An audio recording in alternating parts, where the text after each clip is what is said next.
हरे कृष्ण। आप सभी को माघ मास माधव मास की बहुत बहुत शुभकामनाएं। भक्तों, आप सभी के जीवन में भगवान माधव की कृपा सदैव बनी रहे। आज की वीडियो में आप सभी श्रवण करने वाले हैं माघ मास के प्रथम अध्याय के विषय में। वीडियो में आप सभी जानेंगे माघ माह के प्रथम अध्याय के महात्म के बारे में। आपको अगर आज का महात्म पसंद आए तो प्लीज़ वीडियो को आप लाइक शेयर करें। चैनल पर अगर नए हैं तो चैनल को सब्सक्राइब कर लें, बेल आइकन को प्रेस कर लें, जिससे आप सभी को हिंदू धर्म से जुड़े सभी व्रत त्योहारों की वीडियोस देखने को मिलेंगी। आइए अब प्रेम और श्रद्धा भाव से श्रवण करते हैं माघ मास के प्रथम अध्याय को। माघ महीने के महात्म का वर्णन करते हुए पद्म पुराण में बताया गया है कि पूजन करने से श्री हरि जितने प्रसन्न नहीं होते जितना वे माघ महीने में स्नान करने से होते हैं। इसलिए हर व्यक्ति को माघ महीने में सुबह जल्दी उठकर स्नान करना चाहिए। माघ महीने में शीतल जल में डुबकी लगाने वाले पापों से मुक्त होकर स्वर्ग लोक जाते हैं। सभी पापों से मुक्ति भगवान वासुदेव की प्रीति प्राप्त करने के लिए प्रत्येक मनुष्य को माघ महीने में स्नान करना चाहिए। साथ ही मनुष्य को स्वर्ग प्राप्ति के लिए माघ स्नान करना चाहिए। माघ मास या माघ स्नान की कथा का उल्लेख स्कंद पुराण के रेवा खंड में मिलता है। इसके अनुसार प्राचीन समय में नर्मदा तट पर सुब्रव्रत नाम के एक ब्राह्मण रहते थे। वो सभी वेद शास्त्रों के ज्ञाता थे, लेकिन उनका सारा ही ध्यान केवल धन संग्रह करने में लगा रहता था और इस तरह से उन्होंने बहुत सारा धन भी एकत्रित कर लिया था। वृद्ध अवस्था के दौरान वो अनेक रोगों से घिर गए। इसके बाद उन्हें अभिभास हुआ कि मैंने अपना पूरा जीवन केवल धन कमाने में लगा दिया है, अब मुझे परलोक सुधारना होगा। इसके बाद उन्हें एक श्लोक याद करने के माघ मास की विशेषता बताई गई थी। उन्होंने माघ मास में स्नान का संकल्प लिया। इस श्लोक से स्नान का संकल्प लेकर वे नर्मदा में स्नान करने लगी और लगातार 9 दिनों तक स्नान किया और 10वें दिन स्नान करने के बाद उन्होंने अपना शरीर त्याग दिया। ब्रह्मवत शुभव्रत ने अपने जीवन में कोई भी पुण्य का कार्य नहीं किया था, लेकिन माघ मास में किए स्नान के बाद उन्होंने उसका मन निर्मल हो गया और उसे स्वर्ग की प्राप्ति हुई। इस तरह से जीवन के अंतिम क्षणों में शुभव्रत का कल्याण हुआ। प्रिय भक्तों, इतनी बड़ी महिमा माघ मास के स्नान की बताई गई है। आइए अब श्रवण करते हैं माघ मास के प्रथम अध्याय को।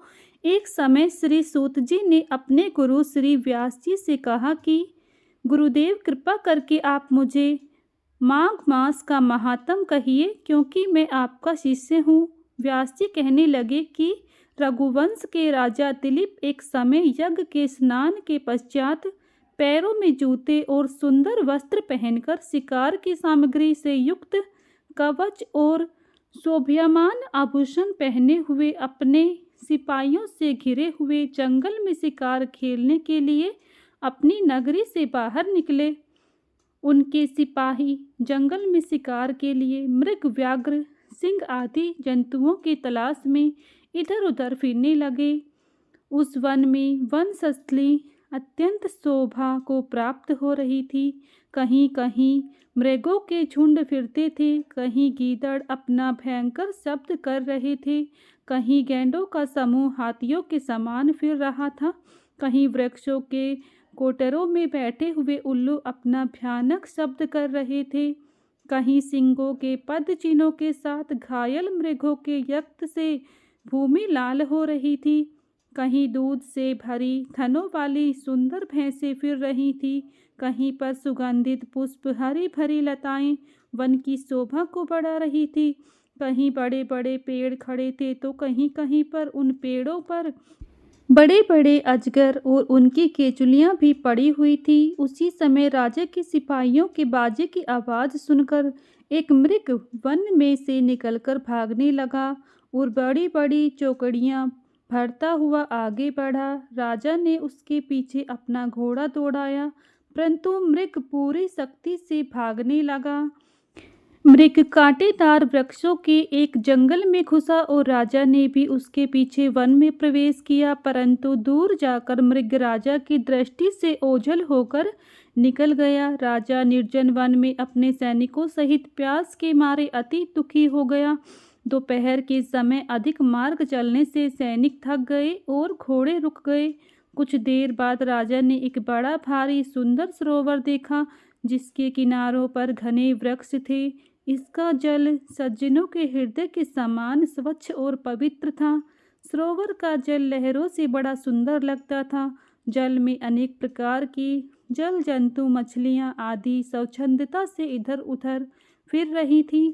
दुष्टों के समान निर्दयी चित्त वाले मगरमच्छ भी थे। किसी किसी जगह लोभी के समान सीमाल भी पड़ी हुई थी। जैसे विपत्ति में पड़े हुए लोगों को दुखों को हरने वाले दानी पुरुष के समान यह सरोवर अपने जल से सबको सुखी करता था। जैसे मेघ जातक के दुख को हरता, इस सरोवर को देखकर राजा की थकावट दूर हो गई। रात्रि को राजा ने वहीं विश्राम किया और सैनिक पहरा देने लगे, चारों तरफ फैल गए। रात के अंतिम समय में सुकरों के एक झुंड ने आकर सरोवर में पानी पिया और कमल के झुंड के पास आ गया। तब शिकारियों ने सावधान होकर सुकरों पर आक्रमण किया और उनको मारकर पृथ्वी पर गिरा दिया।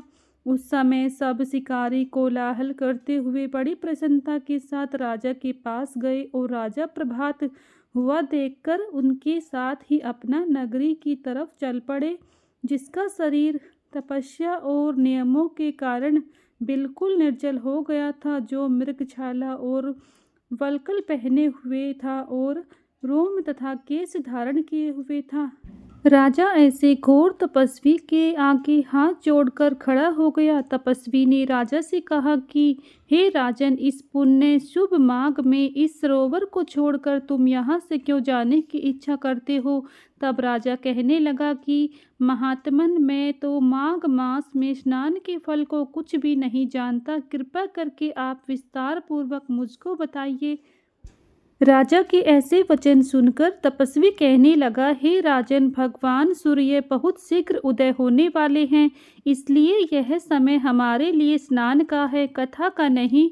सो आप स्नान करके अपने घर को जाओ और अपने गुरु श्री वशिष्ठ जी से इस महात्म्य को सुनो। इतना कहकर तपस्वी सरोवर में स्नान करने के लिए चले गए और राजा भी विधि पूर्वक सरोवर में स्नान करके अपने राज्य को लौटा और रानीवास में जाकर तपस्वी की सब कथा रानी को सुनाई। तब सूत जी कहने लगे कि महाराज, राजा ने अपने गुरु वशिष्ठ जी से क्या प्रश्न किया और उन्होंने क्या उत्तर दिया, सो कहिए।